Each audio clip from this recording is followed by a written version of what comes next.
Olá a todos e todas, eu sou o professor William Tito Maia Santos. Eu vou estar ministrando para vocês a disciplina Psicologia da Educação 2. Essa disciplina ela vai ser uma continuidade da disciplina Psicologia da Educação 1, na qual vocês viram alguns aspectos relacionados à aprendizagem, alguns aspectos relacionados à interação professor-aluno e algumas teorias que falavam sobre a aprendizagem da psicologia voltada para a educação.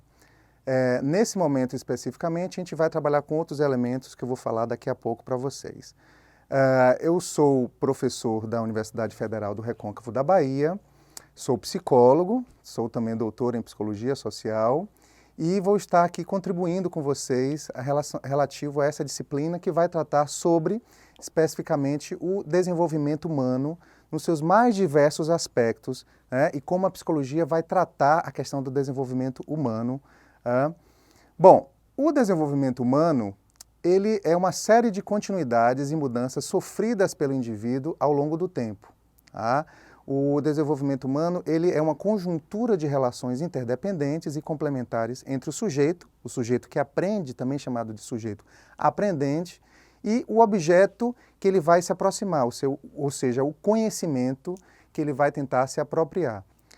Para entender o desenvolvimento humano, e para entender também as mudanças ocorridas nesse processo de desenvolvimento, é necessário considerar uma série de aspectos. E esses aspectos vão ser abordados de forma diferente por cada autor que nós vamos estudar.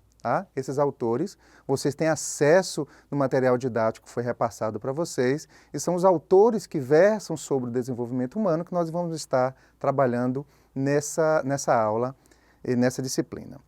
Bom, e quais seriam essas variáveis, quais seriam essas mudanças a considerar nesse processo? Primeiro, o nível de maturação, é um nível de maturação que é também biológica, mas é uma maturação também psíquica, e quando estivermos falando de cada autor, nós vamos explicar o que é essa maturação, mas ela é principalmente biológica, que facilita o processo de desenvolvimento psíquico. A outra variável são as aprendizagens adquiridas ao longo da vida. Cada pessoa passa pelas suas próprias experiências, pelas suas próprias aprendizagens. Isso faz com que cada pessoa seja diferente, e não só a experiência em si, mas como cada um interpreta e dá significado a essas experiências. Isso é muito importante, e na psicologia a gente vê muito isso. As circunstâncias também culturais, históricas e sociais nas quais a existência transcorre, porque, na realidade, a gente tem que entender que o processo de desenvolvimento ele vai estar mediado necessariamente pela cultura e pela sociedade na qual esse sujeito vai estar inserido. Então, isso vai ser fundamental de ser discutido e cada autor vai dar um peso diferente, como eu falei, a cada uma dessas dimensões. Mas seriam aí as dimensões básicas que nós iremos tratar no decorrer do curso.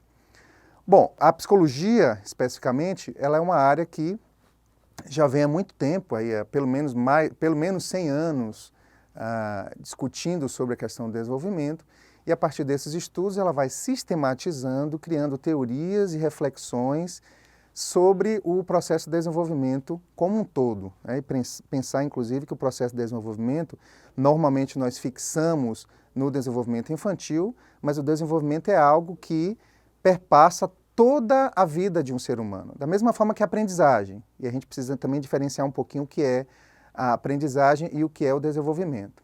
Então, nesse sentido, o desenvolvimento ele vai acontecer desde que nós nascemos até o último momento, o último suspiro. Tudo é aprendizagem e também tudo é desenvolvimento. Obviamente que o desenvolvimento ele vai estar mediado pela abertura do sujeito às experiências que ele vai se colocando na vida. Então, especificamente a área da psicologia que vai estudar esse processo, ela vai estudar como nascem e como se modificam as funções psicológicas.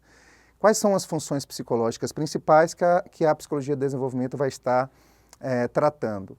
É o pensamento, a linguagem, o comportamento social ou a percepção dos objetos, ou a percepção também social. Isso vai variar de cada teoria, nós vamos também falar sobre isso, entre outras, né? E essas funções psicológicas são aquelas funções que nos diferenciam, enquanto seres humanos, de outras espécies do reino animal, principalmente, que é a principal comparação que nós fazemos com o reino animal. Bom, as descobertas da psicologia do desenvolvimento, especificamente, elas não ficam circunscritas à área da psicologia, é claro.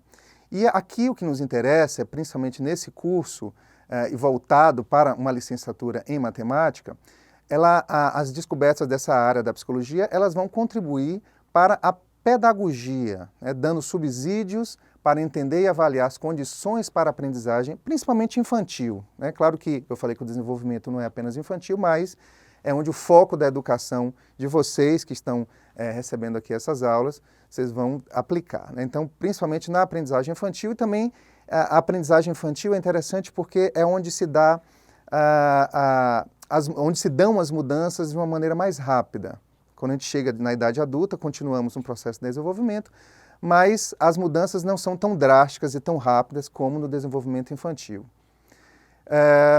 Nesse sentido, o contexto em que os educadores podem incentivar os processos internos dos alunos é fundamental e a psicologia vai tentar, nesse sentido, fornecer subsídios para a intervenção na prática com esses alunos, que espero, né, possa aí auxiliar, ajudá-los na condução do processo prático da disciplina de vocês. Mas quem seria esse sujeito? Quem seria esse indivíduo, sujeito aprendente que está no processo de aprendizagem e também de desenvolvimento? Claro que o sujeito que está se desenvolvendo, ele vai se abrir para a aprendizagem. A partir do momento em que os processos psíquicos, orgânicos, sociais vão acontecendo, isso vai facilitando ou dificultando o processo de aprendizagem. E é claro que o objetivo aqui dessa reflexão e dessa disciplina é exatamente dar conhecimento para que vocês possam intervir com esses alunos e melhorar a relação interpessoal entre vocês e também que o conteúdo e a aprendizagem de fato aconteça em sala de aula. Tá? Então, esse sujeito, esse indivíduo que aprende, que se desenvolve, ele tem que ser entendido nas suas dimensões biológicas, psíquicas, sociais e também espirituais. É um ser humano que é a soma de todas as instâncias, de tudo que faz parte do biológico, que é do corpo, e não temos como desconsiderar o corpo, do que faz parte do psíquico, que é a mente, aquilo que processa informações, que são as questões cognitivas, o social, que envolve também o cultural, e o espiritual, que é uma dimensão nova, que tem sido abordado pela ciência e também pela psicologia, que é claro que interfere, levando em consideração que a maior parte das pessoas, em qualquer cultura que você for estudar, tem algum tipo de interesse ou de inserção religioso ou espiritual, ok? Não podemos fazer separação no que diz respeito ao seu desenvolvimento. Falei agora há pouco sobre as dimensões biológicas, psíquicas, sociais e espirituais.